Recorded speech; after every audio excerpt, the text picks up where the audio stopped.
नमो जिनाणु जिए भयाणु।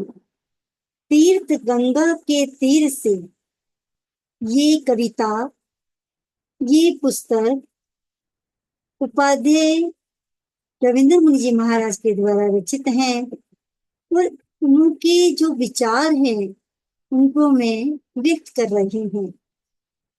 भैरव्य त्याग का दिव्य भव्य संगम जैन धर्म, जिनके जीवन चरित्र से धर्म दर्शन से जगमगा रहा है, ऐसे हमारे प्रेरणा केंद्र तीर्थंकरों, गणधरों, आचार्यों, उपाध्यायों वे उनके आदर्शों को जानना व मानना जरूरी है।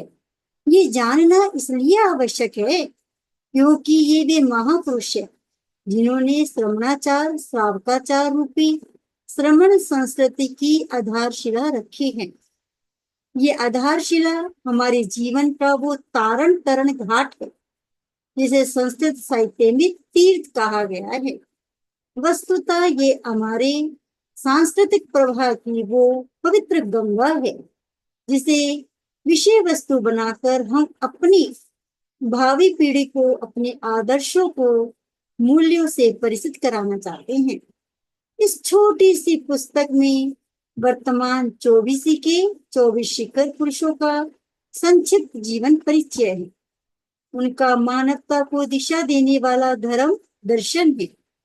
इस प्रवाहमान गंगा की बूंद बूंद में अमृत रस युक्त प्राण बनता है। प्रेरणा संयुक्त तीर्थंकरत्व है। यही कारण है कि इसका शीर्षक तीर्थ गंगा है। हमारी इस प्रस्तुत आख्यान में वे आख्यान हैं जो धर्म का प्रादुर्भाव करने वाले, धर्म तीर्थ की स्थापना करने वाले, स्वबोधित सर्वश्रेष्ठ सिंह के समान, कमल के समान, गंधहस्ती के समान, लोक में उत्तम, लोक के नाम, लोक हितैषी दीप के समान स्वश्रम निष्ठ अभय दाता है, ज्ञान चक्षु प्रदाता है, आत्म दृष्टा है, स्वयं बुद्ध है, बोधि प्रदाता है, राग द्वेष से मुक्त ज्ञान दर्शन चरित्र के धारक है, सर्वज्ञ सर्वदर्शी है, सो पर कल्याण स्वरूप है, क्रोध रहित व स्थिर है, अनादि अनंत है, अक्षय बाधा रहित है, अनादि निधन है, जन्म मरण से मुक्त है, सिद्ध है, सिद्धालय जिनेश्वर है। ये संक्षिप्त गाथाएं हैं मगर है बोधि प्रदाता। ये गाथाएं चतुर्विधि संद्रूप तीर्थ व्यवस्थापन की गाथाएं हैं। इन गाथाओं में तीर्थ की महत्ता, तीर्थ की भक्ति, तीर्थ का गौरव प्रकट करने का प्रयास है। इस बात को नारद भक्ति दर्शन के 69वें सूत्र में भी यथावत देखा जा सकता है। जो जिन दर्शन अपने प्रारंभिक काल से आज तक कहता आया है। महर्षि नारद क्या कहते हैं? तीर्थ कुर्वन्ति तीर्थानि सुकर्मी कुर्वन्ति कर्माणि सच्छत्री कुर्वन्ति शास्त्रान्। अर्थात जो स्थान तीर्थ नहीं है उसे भी सुकर्मी सुकर्म से सतशास्त्र रूप शास्त्र बना देते हैं। जो आत्म तीर्थ में नहाते हैं ऐसे महापुरुष जहां भी होते हैं अपने स्पर्श मात्र से उस भूमि को तीर्थ बना देते हैं। ये तीर्थ 3 प्रकार के होते हैं, स्थावर तीर्थ, दूसरे जंगम तीर्थ, तीसरे होते हैं आत्म तीर्थ। ऐसे जो तीनों तीर्थ होते हैं वो महापुरुष जिन्होंने आत्म तीर्थ में स्नान किया, आत्म शांति पाई है, ऐसे महापुरुषों को जहां जहां भी निवास करते हुए पाया गया। कालांतर में वह जगह ही तीर्थ के नाम से प्रसिद्ध हो गई। जो सत्य, क्षमा, जितेंद्रता, सद्भाव, दानशीलता आदि सद्गुणों से संपन्न हैं, वे स्वयं एक आंतरिक तीर्थ से संपन्न हो गए हैं। तभी तो कहा गया है सत्यम तीर्थ क्षमा तीर्थम तीर्थम इंद्रिय निग्रह सर्वभूत दया तीर्थम तीर्थमार्जवमेव च दानं तीर्थम दमस्तीर्थम संतोष तीर्थमुच्यते ब्रह्मचर्यं परम तीर्थम चे प्रिय बाधिता। वस्तुतः सत्य, क्षमा, इंद्रिय निग्रह, सभी प्राणियों पर दया, मार्दव भाव, दान, दम, शम, संतोष, ब्रह्मचर्य एवं प्रिय बाधिता ऐसे गुण हैं जो सर्वत्र एक सुव्यवस्थित संचालन एवं व्यवस्था का रूप लेकर तीर्थ कहलाते हैं। सद्गुणों का यही प्रवाह तीर्थ गंगा है।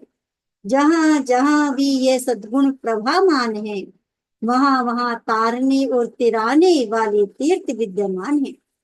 स्कंद पुराण काशी खंड 6.32 के अनुसार भी तीर्थ कहा गया है। ज्ञानम तीर्थम धृतिस्तीर्थम तपस्तीर्थ मुदाहृतम तीर्थानामपि ततीर्थ विशुद्धिर मनसः पर। अर्थात आत्मा परमात्मा का ज्ञान महातीर्थ, आंतरिक तीर्थ, सुख दुख में सम तथा धैर्यवान रहना, तपस्या करना, ये आंतरिक तीर्थ कहे गए हैं। तीर्थों में सबसे श्रेष्ठ तीर्थ है अपने अंतःकरण को विशुद्ध करना। विशुद्ध परमात्मा को पाने योग्य आत्मा व हृदय बनाना है। केवल किसी नदी के जल में उतरकर शरीर को भीग लेना तीर्थ स्नान नहीं है। जिसने दम रूपी तीर्थ में स्नान किया, मन इंद्रियों को वश में रखा है, मन के मैल को धो डाला, उसने वास्तविक में स्नान किया है। शास्त्रों में स्थावर तीर्थों में जाने की महिमा बताई है और उनके अनुसार जंगम तीर्थ सज्जन, साधु संत, विद्वान आदि का फायदा उठाने का भी संकेत किया है। फलस्वरूप आत्म तीर्थ में आने की रीत भी बता दी है। स्वाध्याय करना, तप करना, इंद्रिय निग्रह करना, सादगी व सरलता से, सद्भाव से सबके प्रति शुभ भावना रखना, यही तीर्थ गंगा है। सच्चा गंगा स्नान करना है। जैन धर्म की विशेषता है कि ये किसी अवतार, पैगंबर, उपदेशक या आचार्य द्वारा नहीं चलाया गया। सामाजिक, वैज्ञानिक, आत्मिक सभी दृष्टियों से जीव की छुपी हुई योग्यताओं का विकास करके बंधन से मुक्ति की ओर, मृत्यु से अमरता की ओर यात्रा कराने की व्यवस्था का नाम जैन धर्म है। जैन धर्म जो ये कहता है कि सत्गुणों की सौरभ तो हिरण के अंतःस्थल में कस्तूरी के समान बसी हुई है, उसे बाहर मत खोजो। सत्य पुरुषों के सद्गुण तो स्वयं ही प्रकाशित हैं, दूसरों के प्रकाश से प्रकाशवान नहीं। कस्तूरी की सुगंध सौगंध खाकर नहीं बताई जाती, उसकी सुगंध तो स्वतः अनुभव में आती है। महापुरुषों का जीवन भी सत्गुणों का ऐसा भंडार है जिसे पढ़कर, सुनकर, देखकर, सान्निध्य प्राप्त करके ग्रहण किया जा सकता है। कहा भी गया है कि संत स्वतः प्रकाशन्ते न परतो नृणाम तदा आमोदो नहीं कस्तुत्या शक्तेन विभावते। इसी भावधारा से अनुप्राणित है ये तीर्थ गंगा, जिसकी हर तरंग प्रेरक है। इस प्रेरणा को हर एक शुद्ध हृदय में प्रतिष्ठापित करना इस प्रकाशन का लक्ष्य है।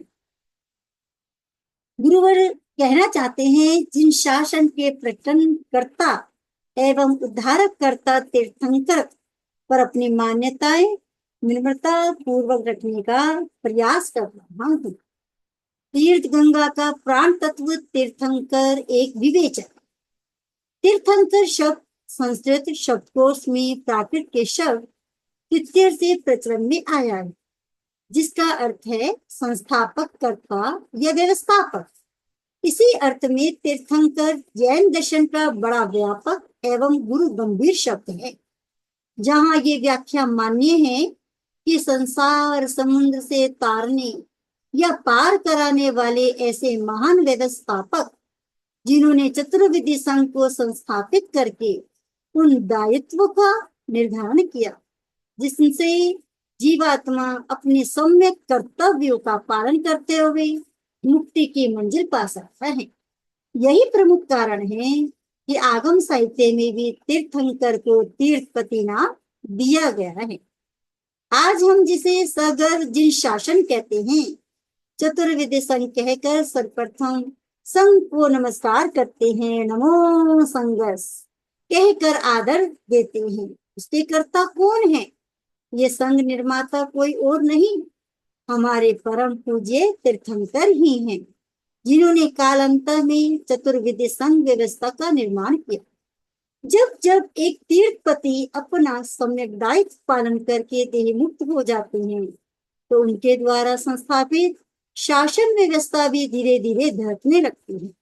तब से संघ से लेकर चतुर्विद संघ तक जिन शासन का नवीन आचारण सूत्र तीर्थंकर देव द्वारा उद्घोषित होता है और पुनः नव्य भव्य व्यवस्था का व्यवस्थापन तीर्थपति तीर्थंकर करते हैं, धर्म की ध्रुवीभूत सिद्धांतों की व्याख्या करते हैं। 24 तीर्थंकरों द्वारा स्थापित शासन भेद इसका मुख्य प्रमाण है, जिसमें समय बोलता है, समय की आवश्यकताएं बोलती है। क्या तीर्थंकर कोई अवतार है? जैन धर्म शासन की दार्शनिक मान्यताओं में अवतारों या किसी व्यक्ति सत्ता को ईश्वर मानने का कोई भी मत प्रमाण नहीं है। वास्तव में जैन धर्म ना तो ईश्वरवादी है और ना ही अनिश्वरवादी। जैन धर्म तो आत्मवादी धर्म है, जो ये मानता है कि शाश्वत सुख मोक्ष मोह मुक्त कर्मों का प्रतिफल है। साधना त्याग व समर्पण भाव से साधारण मनुष्य तो क्या जीव जंतु तक भी उच्च गोत्र का बंधन करके परमात्मा तक बन जाते हैं। ऐसे में ये मानना प्रासंगिक है कि जब साधना से ज्ञानावरण वैष्णावरण मोहनीय और अंतराय कर्मों का क्षय होकर केवल ज्ञान केवल दर्शन की प्राप्ति होती है, तभी मुक्ति की ओर कदम बढ़ा सकता है, परमात्मा तत्व को प्राप्त किया जा सकता है। अब प्रश्न उठता है, तीर्थ गंगा ही नाम क्यों रखा? तीर्थ गंगा के किनारे पर खड़े गुरुवर सोचते हैं कि प्रस्तुत पुस्तक का नाम तीर्थ गंगा ही क्यों रखा गया। तीर्थ सरिता भी तो हो सकता था, तीर्थ सिंधु भी हो सकता था, किंतु जब चरित्र के गति में प्रवाह की बात लक्ष्य में हो, तो तीर्थंकरों द्वारा स्थापित तीर्थ चतुर्विधि संघ ही मुक्ति पथ का आधार द्रष्टव्य होता है। यह व्यवस्था भगवान ऋषभ देव से आज तक समान रूप से प्रासंगिक सातत्य की परिचायक है। अतः तीर्थ गंगा का शाब्दिक अर्थ भी जैसा कि ऊपर कहा कि युग युग तक प्रभामान संस्कार गंगा है, जिसमें निरंतरता है, गति है, पवित्रता है और एक आत्मीय भावबोध है।